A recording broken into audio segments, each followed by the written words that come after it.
उत्तराखंड में लगातार हो रही बारिश से जनजीवन अस्त व्यस्त है। इस वक्त मैं मौजूद हूँ माल देवता और सहस्त्रधारा जाने वाले उस मार्ग पर जो पूरी तरह से वॉश आउट हो चुका है। देखेंगे कि सामने नदी का जो रौद्र रूप है वो साफ तौर पे दिखाई दे रहा है।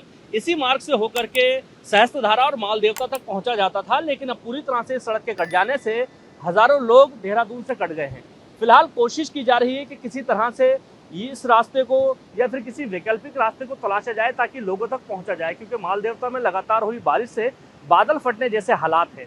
वहां पर इस वक्त बात करें 3 से 4 होटल पूरी तरह से खत्म हो चुके हैं। 7 से 8 दुकानें ऐसी थी जो पूरी तरह से बह गई हैं। कुछ लोगों के लापता होने की सूचना है, लेकिन फिलहाल औपचारिक तौर से कहा जा रहा है किसी भी तरह की कोई सरकारी घोषणा अभी तक नहीं हो पाई है कि कितने लोग लापता हैं और कितने लोगों की गुमशुदगी की अभी सूचना सामने आ रही है। फिलहाल मसूरी की अगर बात करें, मसूरी में एक मजदूर की मौत हुई है।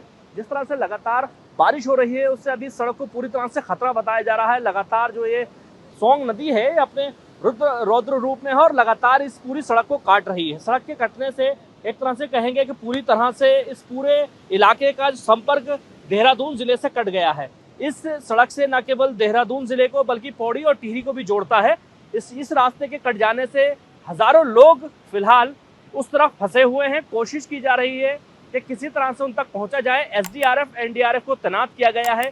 फिलहाल एबीपी न्यूज सबसे पहले यहां पर पहुंचा है। एबीपी न्यूज के कैमरे से आपको सबसे पहले तस्वीरें दिखाई दे रही हैं, जहां पर इस वक्त पूरी तरह से बारिश की वजह से एक तरह से कहेंगे देवी आपदा आई है और लोग यहाँ पर परेशान हैं।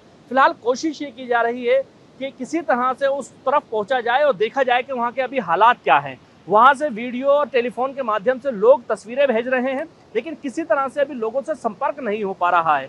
यहाँ से कोई भी टीम अभी वहाँ नहीं पहुँच पा रही है। देर रात पहुँचने की कोशिश की गई थी, लेकिन आज सुबह ही ये पूरी तरह से सड़क बह गई है और अभी पूरी तरह से पूरे इलाके के लिए खतरा बना हुआ है। फिलहाल कोशिश यही है कि किसी तरह से कोई वैकल्पिक मार्ग तलाशा जाए ताकि उस तरफ पहुंचा जाए और लोगों की सहायता की जा सके। राज्य सरकार और तमाम मशीनरी राज्य सरकार की इस कोशिश में लगे हैं कि उस तरफ पहुंच करके लोगों से बात की जाए। फिलहाल जिस तरह से लगातार बारिश हो रही है, मौसम विभाग का कहना है कि आने वाले 24 घंटे इस इलाके के लिए बेहद खतरनाक साबित हो सकते हैं। Danish Khan, ABP news, Dehradun.